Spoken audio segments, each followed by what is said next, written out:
Halo semuanya, selamat datang di channel Dokter Anime. Tempatnya bahas alur cerita anime yang durasinya panjang pol-polan. Mimin juga bakal ngasih upload video terbaru juga di sini cuy. BTW Mimin mau ngadain giveaway senilai Rp500.000 buat 5 orang pemenang untuk setiap minggunya. Pengumuman akan diumumkan setiap hari Minggu dan pengumuman akan diumumin lewat Telegram grupnya Dokter Anime cuy. Cari aja Dokter Anime 123, Dokter Anime 123. Caranya gampang banget pastinya dong. Like, komen, dan subscribe channel ini dan komentar bagus dan request judul filmnya cuy. Jangan lewatkan kesempatan ini cuy, karena kesempatan tidak akan datang dua kali. Kalau kalian mau uang 500.000 langsung saja di komen dan dituliskan aja judul filmnya. Gampang banget caranya cuy. Oke lah, kalau begitu langsung saja kita lanjut.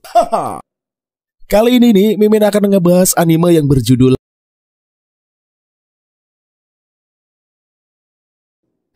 kalau kalian udah nggak sabar dengan alur ceritanya, langsung saja lah, kagak usah bertele-tele lagi cuy. Kita gaspol saja ke inti ceritanya. Tapi sebelum kita mulai, jangan lupa dulu dong buat like, comment, dan subscribe supaya Mimin lebih overpower dan lebih bersemangat lagi untuk menceritakan untuk kalian. Seperti biasa juga cuy, pasang headset kalian, lupakan kenangan tentang mantan, siapkan es teh dan gorengan. Selamat menonton sambil rebahan.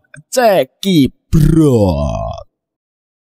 Scene diperlihatkan MC kita di anime ini bernama Wan Heng. Konon alam dunia terbagi 3, yaitu dunia surga, dunia manusia, dan dunia perbatasan. Untuk menjaga agar ketiga alam dunia seimbang, perlu adanya kecocokan aura roh. Supaya kecocokan aura roh terjamin, maka peredaran aura roh haruslah terjaga.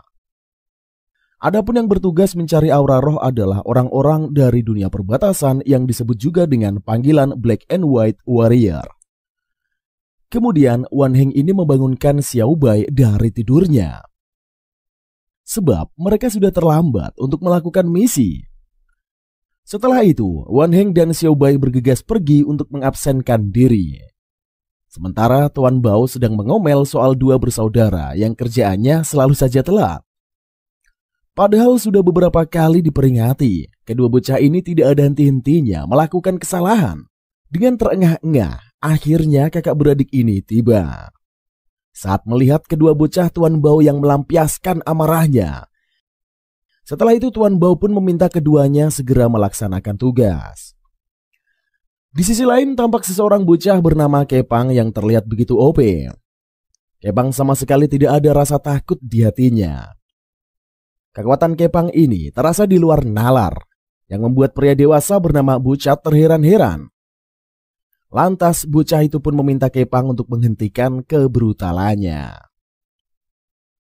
Akan tetapi kali ini Kepang begitu beringas. Hanya dalam hitungan beberapa detik saja bisa diluluh lantahkan. Tidak lama kemudian tibalah Black and White Warrior di TKP. Dua bersaudara terkaget-kaget melihat seseorang bocil yang mampu menumbangkan sekelompok orang dewasa. Sehingga dua bersaudara pun yakin bahwa si Kepang ini telah dikendalikan oleh aura roh. Dua bersaudara memperkenalkan diri kepada Kepang bahwa merekalah ini adalah Black and White Warrior, di mana dua bersaudara akan menangkap aura roh dalam diri Kepang. Lantas Kepang pun tak tinggal diam. Ia mempertontonkan kekuatan dahsyatnya. Dengan satu hentakan tangan, tanah tersebut pun jadi retak. Sontak saja dua bersaudara auto panik. Namun karena kepercayaan diri mereka, dua bersaudara merasa bisa mengatasi Kepang. Setelah itu, Kepang melakukan penyerangan secara langsung. Namun dua bersaudara mampu menghindarinya. Lantas Kepang pun protes, keahlian dua bersaudara cuma bisa bertahan. Kemudian Kepang menampakkan kekuatan mengerikannya, membuat dua bersaudara ini melarikan diri. Aura roh serasa memakai tubuh Kepang sehingga ia pun tidak leluasa. Sehingga aura roh keluar dari tubuh Kepang. Kini aura roh bisa bergerak bebas langsung mengejar duo bersaudara. Karena sudah ketangkap basah oleh aura roh kucing, dua bersaudara ini malah memilih bertarung.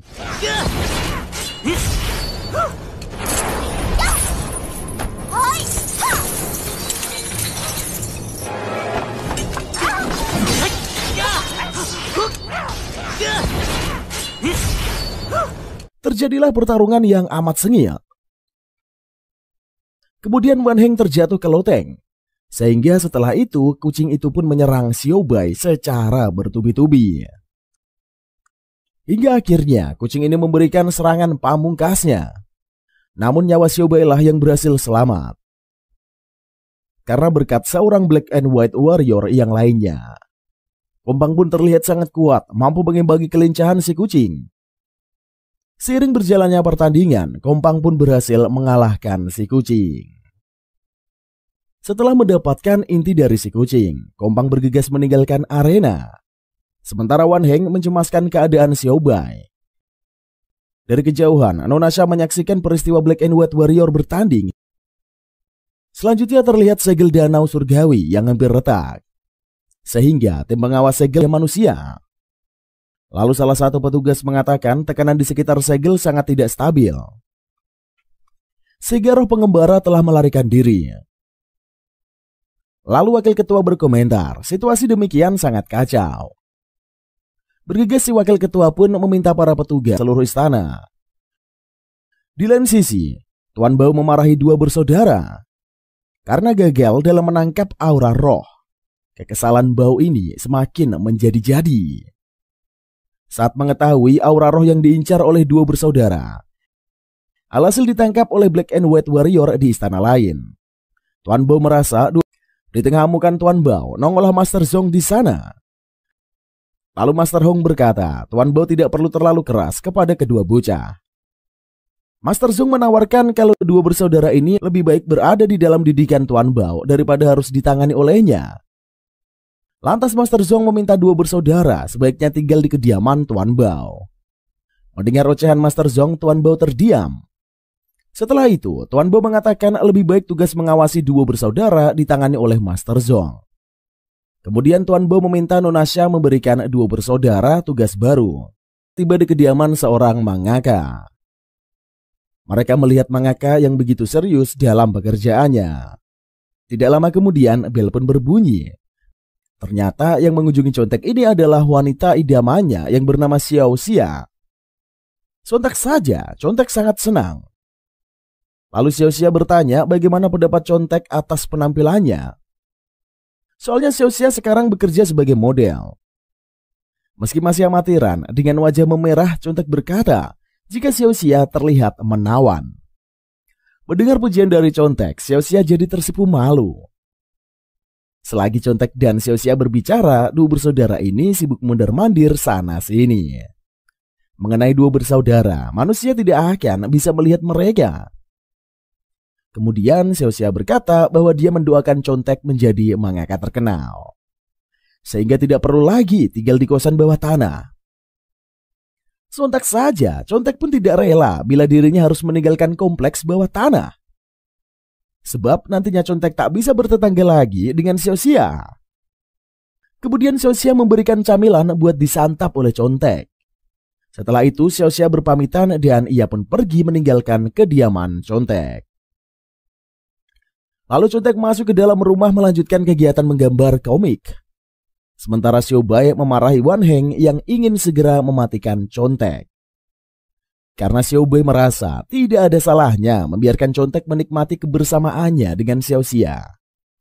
Gerangan contek sudah mengobrol bersama pujaan hati. Sebaiknya mereka mencari pot bunga. Setelah itu melemparkan ke kepala contek. Dengan begitu, kematian contek terlihat terkena musibah.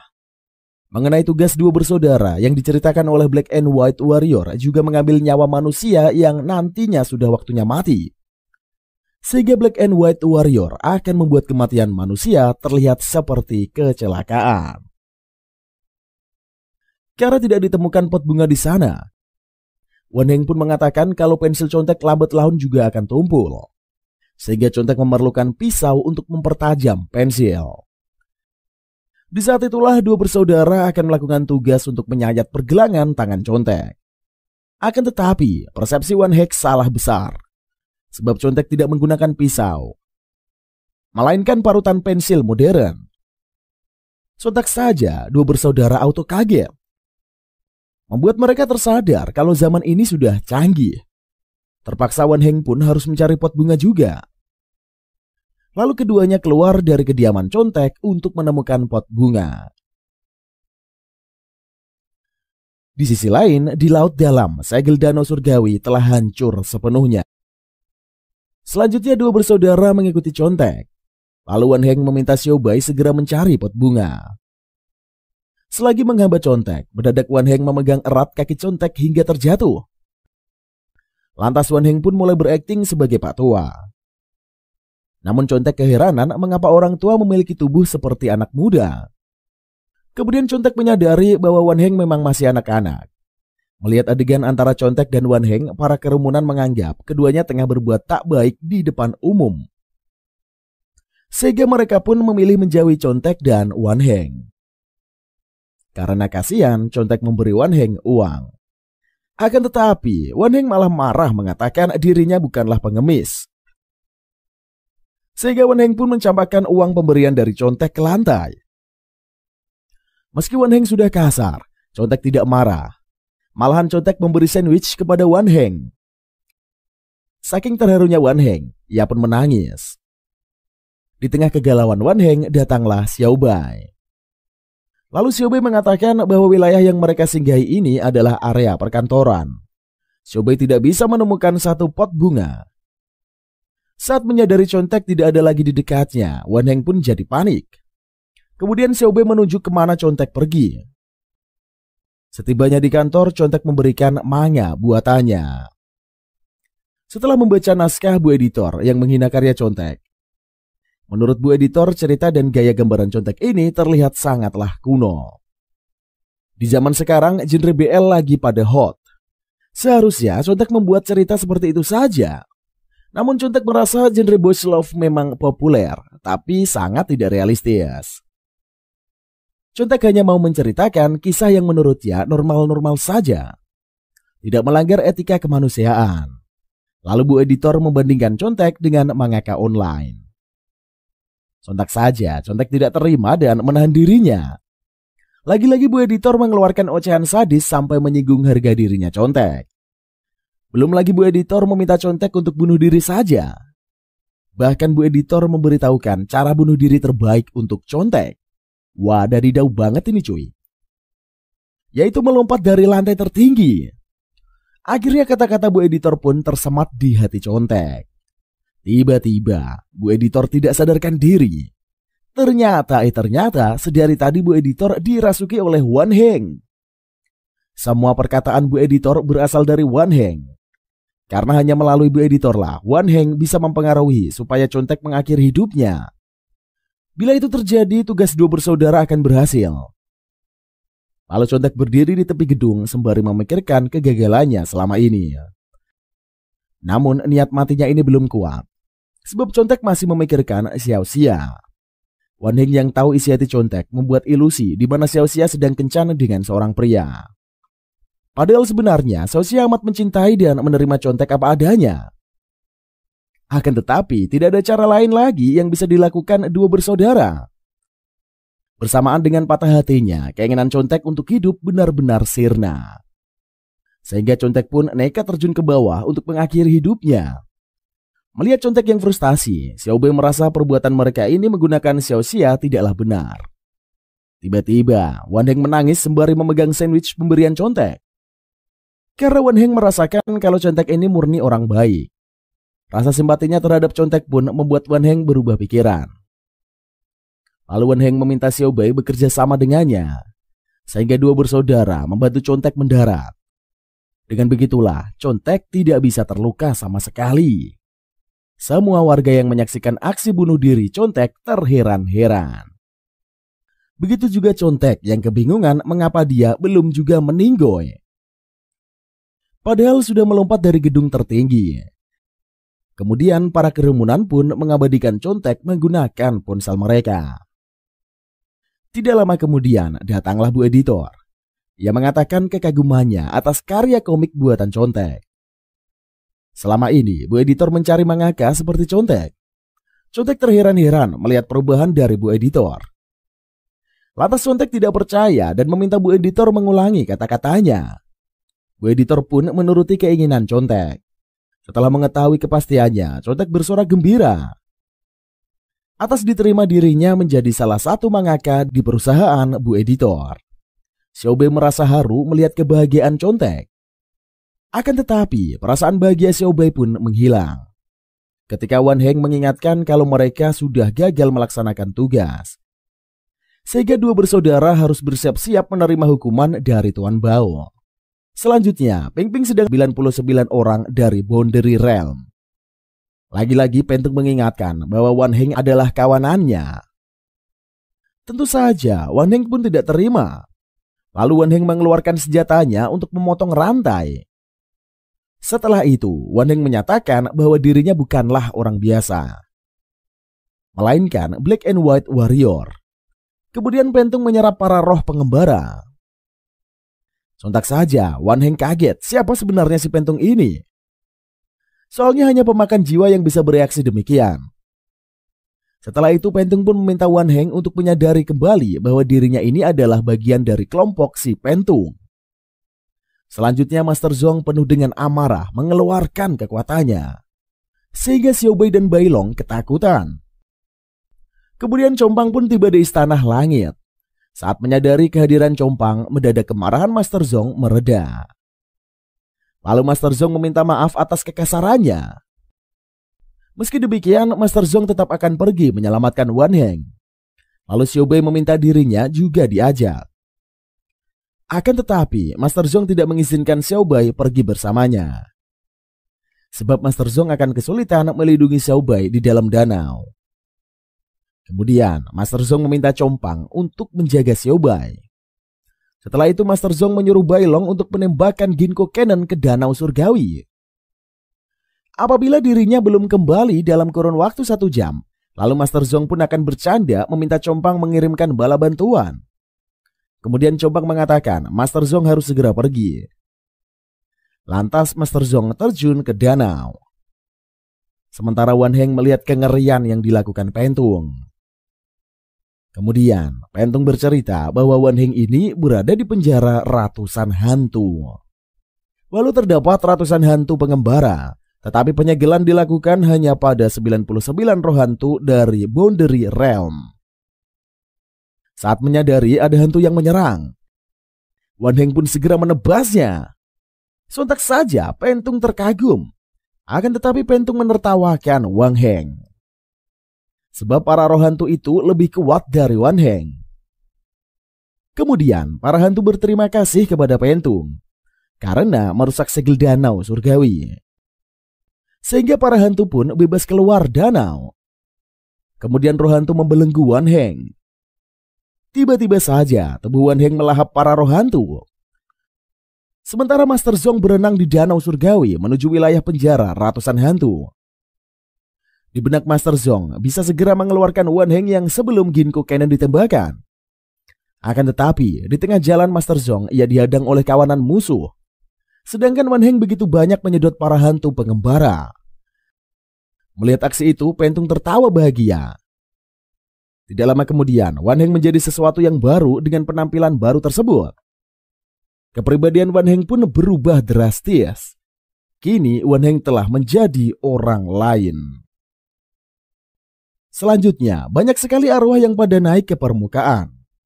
Sementara Master Zhong dan kawanan musuh bisa merasakan kekuatan roh yang luar biasa.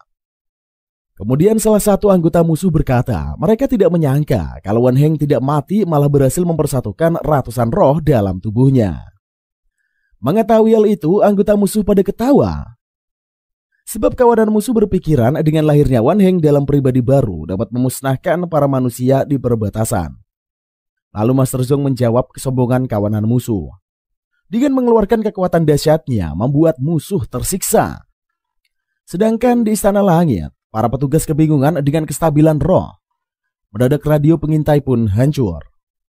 Kemudian Compang merasa kalau itu kemungkinan kekuatan roh milik Wan Heng.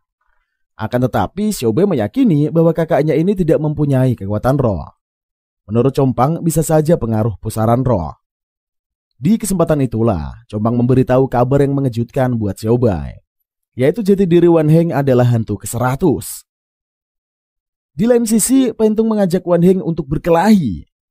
Kemudian Wan Heng meladeni Pentung. Terjadilah duel antara Pentung dan Wan Heng.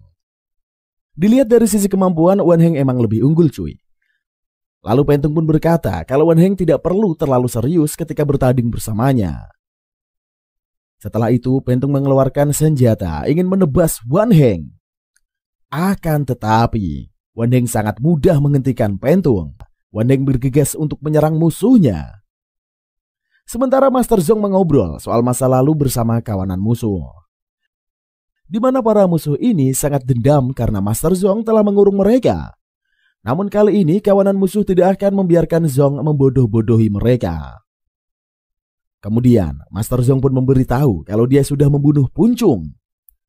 Lantas kawanan musuh tidak terima mereka dibandingkan sama Puncung. Setelah itu Master Zhong pun mengeluarkan hantu pedangnya. Sontak saja musuh terkejut dengan kemampuan Master Zhong. Tidak perlu waktu lama, Master Zhong membelah tubuh musuh-musuhnya. Selesai menghadapi para penghalang, Master Zhong melanjutkan perjalanannya. Kemudian Pentung dan Wan Heng masih bertarung. Lalu Pentung mengeluarkan serangan membuat Wan Heng tidak berkutik. Tiba-tiba Wan Heng terpengaruh akan kekuatan Pentung. Di saat Wan Heng tertegun, Pentung langsung menjeratnya. Dalam kondisi terbelenggu, samar-samar ingatan Wan Heng kembali ke masa lalu, di mana dia membawakan sesuatu buat sang adik. Kemudian terlihat Wan Heng yang sedang menggendong Xiao Han. Setelah itu sang ibu pun meminta kepada Wan Heng untuk menjaga adiknya dengan baik. Karena ingatan itu, Pentung kesulitan melahap Wan Heng. Apalagi Wan Heng berusaha melepaskan diri dari cengkeraman Pentung. Selanjutnya Wan Heng berhasil dimakan oleh Pentung. Sementara itu di Istana Langit, para teknisi sedang memperbaiki mesin monitor. Lalu Bai Long meminta para teknisi untuk segera menyelesaikan tugas mereka. Sebab tanpa adanya monitor, mereka tidak akan bisa memantau kejadian di Danau Surgawi. Akan tetapi, monitor rusak berat, sehingga memerlukan banyak waktu. Tidak lama kemudian, kerja keras para teknisi terbayarkan. Kemudian monitor telah hidup kembali memperlihatkan peristiwa yang terjadi di penjara 100 hantu. Tampak Wan Heng menjadi santapan Pentung. Master Zhong pun telah tiba di penjara 100 hantu tersebut. Dan ia mengamuk pada Pentung. Karena memakan murid kesayangannya itu si Wan Heng, lalu Master Zhong pun menyerang Pentung. Untuk melindungi dirinya, Pentung mengeluarkan perisai. Di dalam perisai, Pentung tertawa terbahak-bahak. Pentung mengatakan dirinya sangat lapar. Agar rasa laparnya itu terhenti, maka Wan Heng akan menjadi santapan yang lezat. Sebab dalam tubuh Wan Heng terdapat banyak roh hantu. Menjadikan Wan Heng sebagai menu makanan yang adalah hal yang tepat. Menurut Pentung sah-sah aja hantu memakan sesama. Dengan penuh emosi, Master Zhong pun mengeluarkan kekuatan dari pedang hantunya dan berniat menyerang Pentung. Melihat Master Zhong yang sangat marah membuat Pentung bahagia. Sudah lama dia tidak melihat Master Zhong yang mengamuk badai. Tidak disangka demi Wan Heng, Master Zhong semarah itu. Sementara di Istana Langit, ia dikagetkan dengan peristiwa naas Wan Heng. Lalu, Bai Long meminta para petugas untuk menutupi kejadian tersebut dari Xiao Bai. Sebab Bai Long ini tidak ingin Xiao Bai mengetahui bahwa Wan Heng sudah ditelan oleh Pentung. Akan tetapi, Xiao Bai dan Compang sudah ada di belakang Bai Long. Mereka telah mengetahui masalah Wan Heng. Lantas tatapan mata Xiao Bai pun memperlihatkan keputusasaan dan kesedihan yang mendalam. Xiao Bai tidak bisa menerima kakak satu-satunya itu harus meninggoy. Setelah itu kita dibawa ke masa lalu. Tampak Wan Heng kecil yang berpakaian ala kerajaan. Karena Wan Heng merupakan pangeran sebab sang ayah adalah seorang raja dan ibunya merupakan ratu kerajaan. Wan Heng pun berjalan dengan riangnya. Kemudian penjaga meminta Wan Heng segera menyelesaikan tugasnya. Akan tetapi Wan Heng tak peduli. Soalnya Wan Heng emang mau melihat adiknya ini yang baru lahir. Sementara sang ibu sedang menggendong bayi yang mendapatkan kabar bahwa para tetua telah meramalkan kalau putrinya membawa bencana. Sebab sang putri memiliki roh rubah di dalam tubuhnya. Sehingga sang putri pun harus dibinasakan. Sontak saja Ratu amat kesal mendengar ramalan Pak Tua mengenai putri kerajaan. Ratu begitu terpukul, buah hatinya ini baru saja tiba di dunia namun sudah ingin disingkirkan. Ratu tidak percaya ramalan konyol tersebut. hanya karena ramalan nasib putrinya harus berakhir tragis. Kemudian tibalah Wan Heng di kamar ibunya. Melihat adiknya, Wan Heng sangat senang.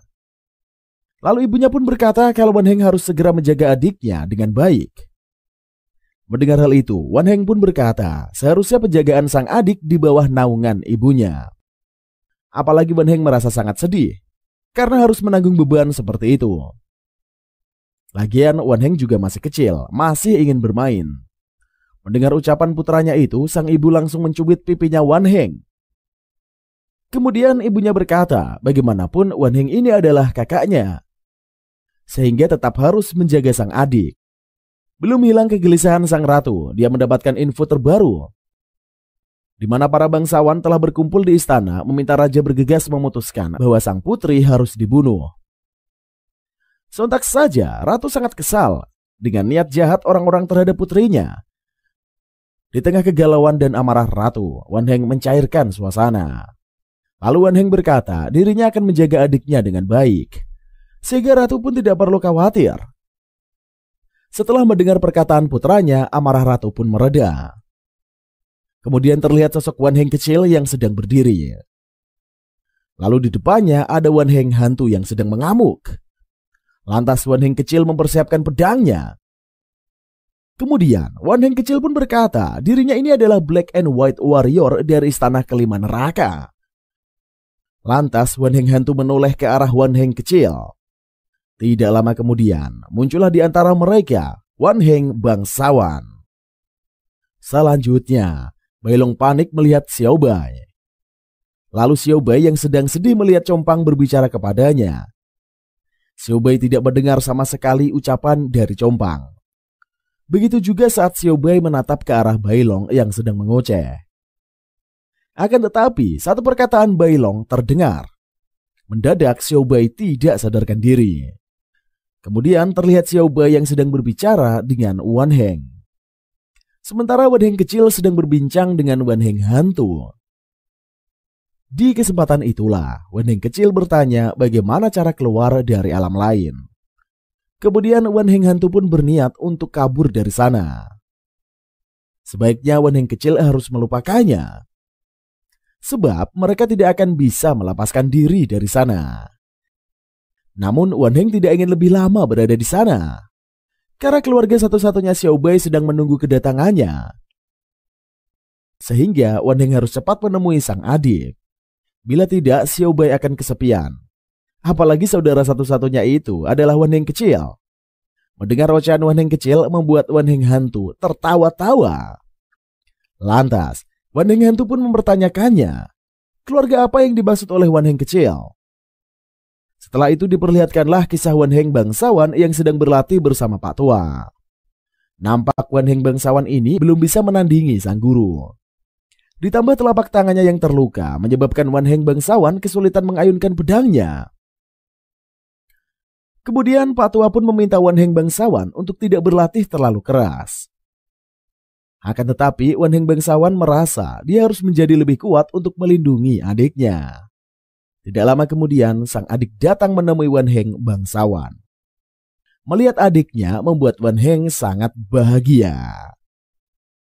Kemudian si Pipit bertanya bagaimana kedua bocil ini bisa bernasib sangat tragis. Lalu Pak Tua bercerita bahwa semenjak kelahiran sang putri dunia berubah. Di mana terjadi kekacauan di mana-mana. Peperangan juga tidak bisa terelakkan. Sehingga dinasti terdahulu merupakan era Wan Heng dan adiknya harus dimusnahkan. Setelah itu, di istana nampak prajurit yang sibuk mencari keberadaan Wan Heng sekeluarga. Sementara ratu membuka jalan rahasia untuk membuka kedua anaknya kabur dari istana. Kemudian ratu memutar figura.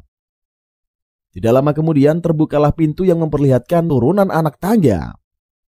Akan tetapi hal naas terjadi di saat Wan Heng hendak mengajak sang adik masuk.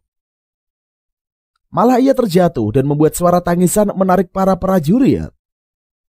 Kemudian para prajurit berkata mereka harus membunuh seluruh keturunan dinasti lama, sebab tidak boleh ada yang tersisa. Sementara sang ratu meminta kedua anaknya harus segera pergi. Melihat ibunya yang tidak masuk ke ruangan rahasia membuat Wan Heng cemas. Setelah itu, Wan Heng meminta sang ibu untuk masuk. Namun ibunya tidak bisa menyuruh Wan Heng menjumpai Jenderal Su. Karena dari beliaulah Wan Heng dan adiknya akan mendapatkan perlindungan. Sementara sang ibu tidak bisa ikut dengan kedua anaknya itu untuk menjadi pengalihan. Agar Wan Heng dan adiknya bisa segera kabur, kemudian Ratu langsung menutup pintunya. Setelah itu diperlihatkan Istana Langit, di mana Compang bertanya apakah Bailong telah menyiapkan Ginkgo Cannon. Akan tetapi Bailong belum menyiapkannya. Lalu Bailong berkata bahwa butuh waktu untuk mempersiapkan senjata pemusnah massal. Kemudian Bailong berkata bagaimana keadaan Xiao Bai. Lantas Compang berkata melihat Xiao Bai bersikap tenang malah membuatnya cemas. Setelah itu Compang pun menghampiri Xiao Bai. Lantas keduanya berbicara soal Ginkgo Cannon. Compang pun menjelaskan bahwa Ginkgo Cannon ini adalah senjata yang mengerikan yang dapat memberi kehancuran yang luar biasa. Ginkgo Cannon berasal dari elemen alam semesta. Ketika ditanya soal Wan Heng, Xiao Bai meneteskan air mata. Kemudian Xiao Bai berkata kalau Compang ini tidak perlu khawatir. Soalnya Compang sudah memberitahu bahwa Wan Heng bukanlah kakak kandungnya. Walau berkata demikian, di lubuk hati Xiao Bai terdalam, Wan Heng ini tetap kakaknya. Akan tetapi, Xiao Bai berpura-pura untuk tidak mempersoalkan bila Ginkgo Cannon akan ditembak. Bersamaan dengan diluncurkannya Ginkgo Cannon, berarti nyawa Wan Heng tidak bisa diselamatkan. Lalu Compang menerangkan kalau Wan Heng orang yang sangat berbahaya. Karena kekuatan Wan Heng bisa melenyapkan alam semesta dan membunuh banyak orang. Demi menjaga kestabilan ingatan, Wan Heng pun sengaja dihapus. Sebab Wan Heng bukan sesuatu yang mudah ditangani. Membunuh Wan Heng juga merupakan hal yang sangat sulit. Namun kini Wan Heng telah mendapatkan ingatannya kembali. Sehingga secara terpaksa Wan Heng harus dipenjara. Dengan wajah sedih, Xiao Bai mengatakan kalau dia tahu apa yang seharusnya dilakukan terkait Wan Heng. Sehingga Xiao Bai pun meyakinkan dirinya bahwa Wan Heng ini adalah hantu, bukan kakaknya lagi. Sementara itu, Wan Heng hantu dan Wan Heng kecil masih berbicara soal keluarga. Lalu diperlihatkan Wan Heng bangsawan yang bergaya sangat lusuh. Kemudian Wan Heng bangsawan terengah-engah memberitahu sang adik bahwa dia sudah menemukan Jenderal Su. Akan tetapi, adik meragukan kalau Jenderal Su ini adalah orang yang baik. Biar saja Wan Heng bangsawan maupun Xiao Han dibunuh. Namun Wan Heng kecil meyakinkan adiknya bahwa tempat aman mereka ini adalah berada di sisi Jenderal Su. Tidak lama kemudian, tibalah Jenderal Su dan berkata, ia akan menyerahkan kakak beradik kepada raja dari dinasti terbaru. Dengan begitulah Jenderal Su dan anggotanya akan mendapatkan kehidupan yang mewah. Lantas, Xiao Huan membuat Wan Heng bangsawan pingsan. Kemudian Xiao Huan menampakkan sosok rubahnya. Sehingga Jenderal Su dan anggotanya pun pada ketakutan. Dalam sekejap mata, Xiao Huan berhasil membantai Jenderal Su beserta anak buahnya. Selanjutnya Xiao Bai mendengar ocehan tentang dirinya yang bukan kakak beradik kandung dengan Wan Heng. Bagaimana Wan Heng bisa menjadi hantu? Saat mendengar omongan orang lain membuat Xiao Bai sangat sedih. Lalu Xiao Bai menceritakan kehidupan sehari-hari bersama Wan Heng. Di mana Wan Heng selalu berbuat ceroboh, keonaran, serta kekacauan. Meski demikian, Wan Heng selalu menjaga Xiao Bai. Bahkan Wan Heng selalu berjanji tidak akan meninggalkan Xiao Bai. Wan Heng juga akan melindungi Xiao Bai dan tidak akan membiarkan siapapun merundung. Menurut Compang, mengapa Wan Heng bersikap protektif pada Xiao Bai adalah karena kehidupan masa lalunya. Kemudian diperlihatkan bangunan tua yang terlihat. Wan Heng menyapa Xiao Huan. Wan Heng terlihat sangat kelaparan. Berjalan dengan mengesot. Setelah itu, Wan Heng pun memberikan kue kukus untuk disantap Xiao Huan. Lantas Xiao Huan memakai boneka hua-huanya menolak kue kukus.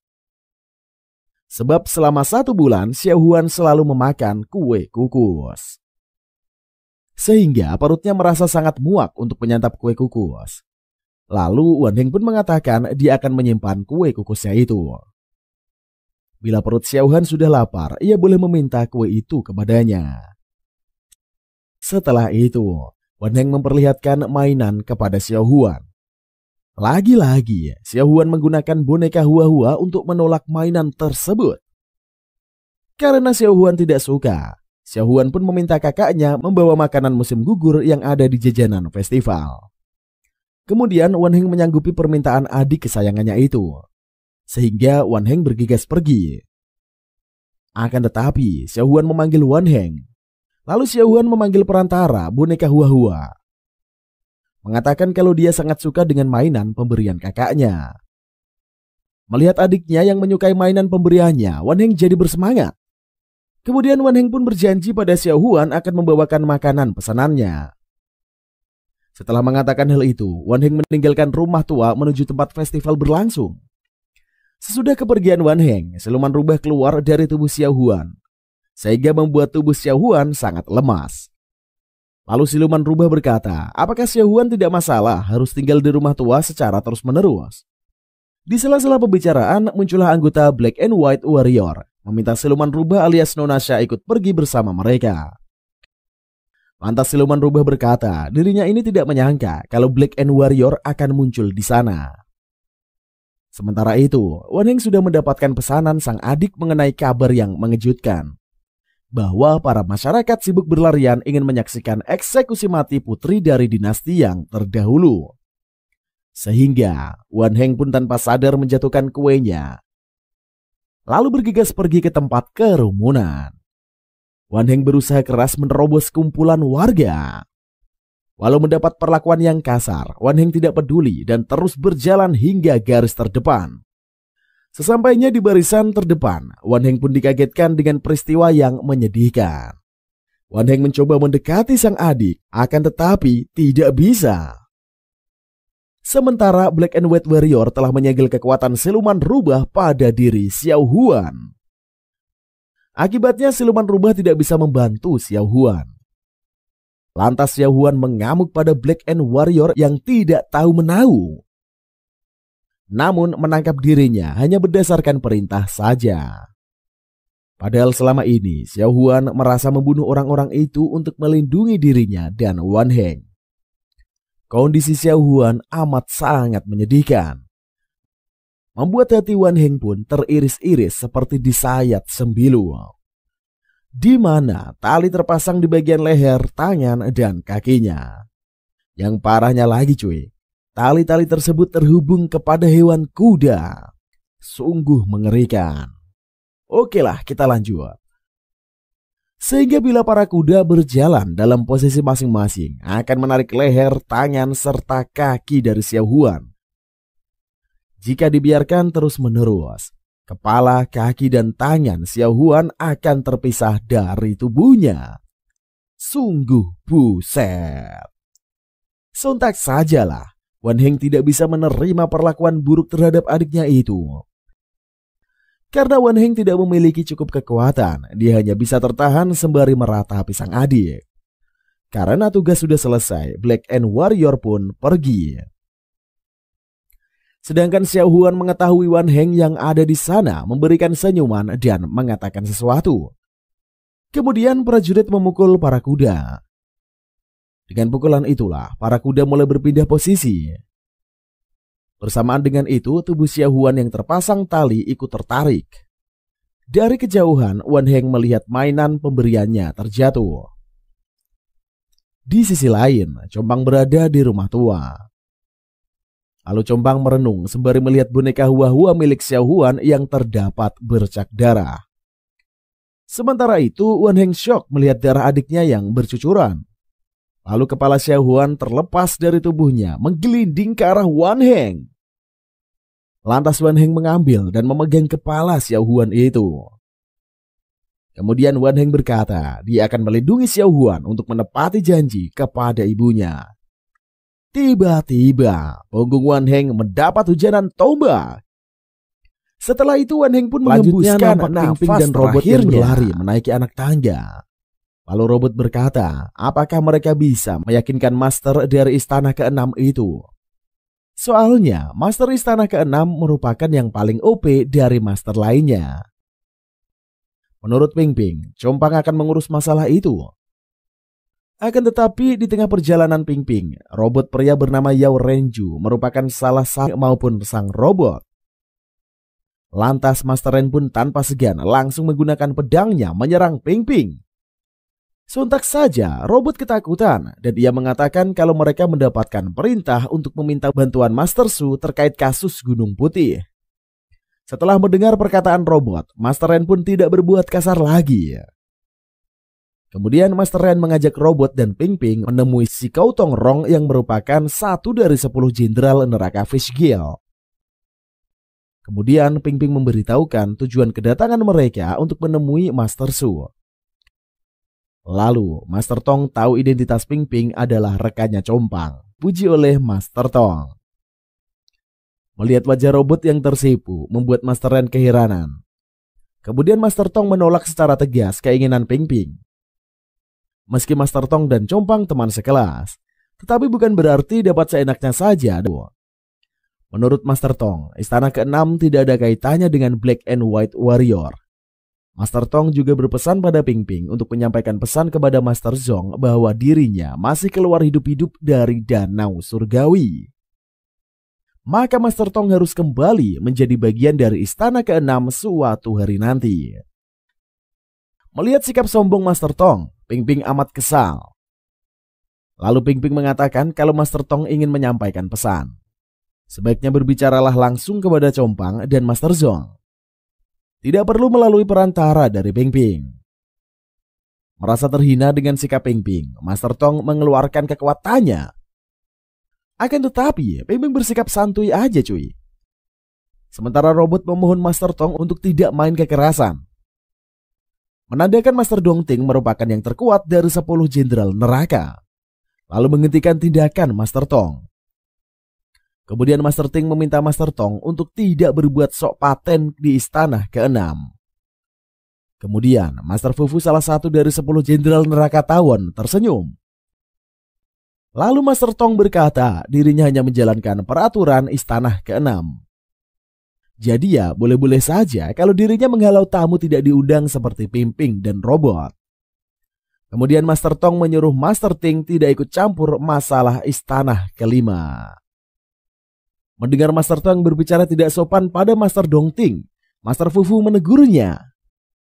Sementara robot membisikkan kepada Ping Ping bahwa mereka dalam situasi ribet karena tindakan Master Tong itu. Lalu Master Ting meminta Ping Ping dan robot segera kembali. Master Ting berkata bahwa Master Su akan mengirim pesan pribadi ke istana 5. Sebab sudah peraturan istana ke-6. Siapa yang berkunjung harus mendapatkan izin dari Master Su terlebih dulu. Lalu Master Su akan meminta salah satu dari ke-10 jenderal neraka untuk menyambutnya. Kemudian Ping Ping dan robot tidak melakukan peraturan tersebut.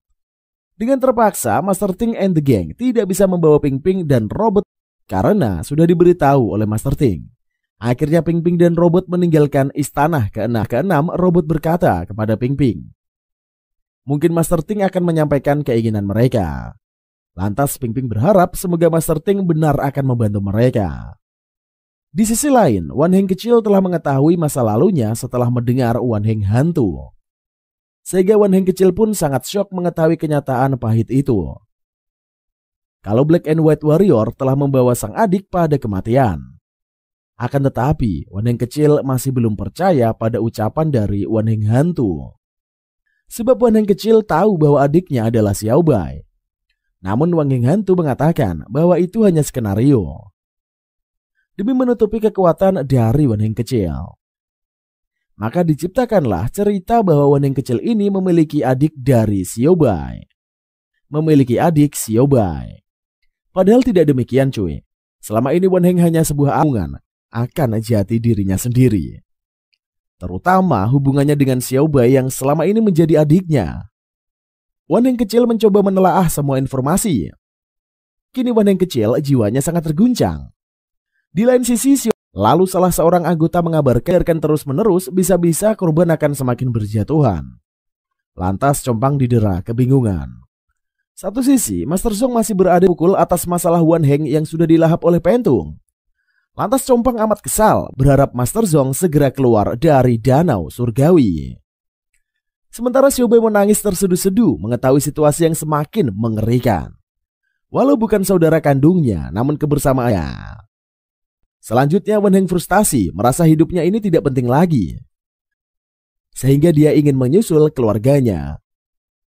Lantas Wan Heng Hantu berkata, sikap pesimis Wan Heng kecil memanglah baik. Lagian selama hidup Wan Heng kecil juga selalu diperuntukkan untuk orang lain. Bahkan saat kematiannya, Wan Heng kecil memasrahkan diri agar tidak menderita. Lalu Wan Heng Hantu ke dunia, di mana Wan Heng kecil hanya hidup tertindas dan mengharapkan belas kasih dari seseorang.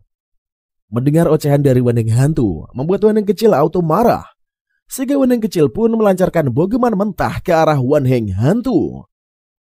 Sementara Master Zong dan Pentung masih bertarung, di mana pertarungan keduanya sangatlah sengit, saling dipenuhi dendam dan amarah. Di rentetan pertarungan keduanya, Master Zong mampu memojokkan Pentung. Akan tetapi Pentung bangkit kembali melawan Master Zong. Kemudian Master Zong menggunakan jurus pedang hantu gunung berapi, sehingga tempat di sekitarnya pun menjadi hancur. Guncangan kekuatan Master Zong terasa sampai ke permukaan. Terpaksa Combang memerintahkan Bai Long segera menembakkan Ginkgo Cannon. Akan tetapi Xiaobei memohon agar Combang memberikan sedikit waktu. Lalu Xiaobei meminta Combang dan lainnya bergegas turun ke danau, menyelamatkan Wan Heng dan Master Zong. Tiba-tiba saja Combang menampar wajah Xiaobei dan berniat untuk menyadarkan si bocil. Apalagi jadwal tunggu telah melebihi 1 jam.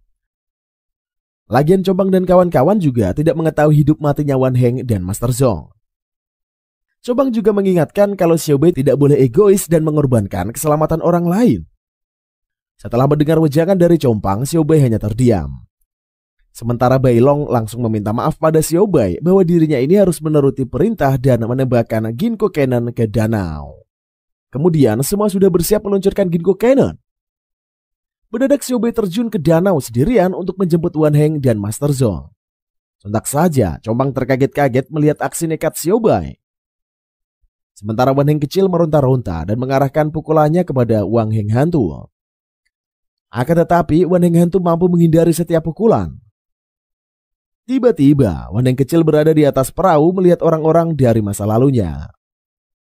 Kemudian Wan Heng kecil meyakini hatinya, dengan tangannya sendiri dirinya akan menghancurkan dunia, terutama yang telah mengkhianatinya.